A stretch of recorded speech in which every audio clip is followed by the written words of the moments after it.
cette éducation entrepreneuriale, je ne l'ai pas à la base.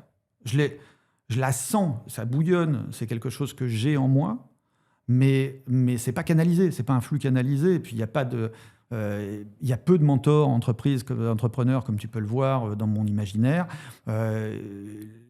Il y a un vrai goût, il y a un vrai goût pour la littérature, pour les grandes histoires, pour essayer de posséder son histoire, mais ça va pas plus loin que ça. Tandis qu'à partir de ce moment-là, voilà, on rencontre des gens qui deviennent peut-être, qui nous apprennent des choses en tout cas.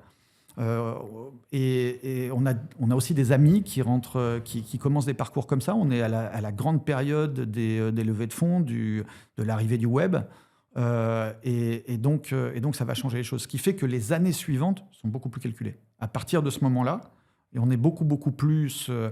d'abord, on a grandi, on est rentré les deux pieds dans la trentaine, et on a envie que ça marche, quoi, qu'on ait quelque chose à sortir in fine.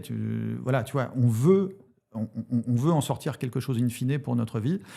Et donc, ça va devenir un peu plus stratégique. Et progressivement, on va repérer tout ce qui fait qu'une boîte gagne. Ce qu'elle doit faire pour gagner et développer des valeurs outstanding, des choses qui ne sont pas dans la moyenne.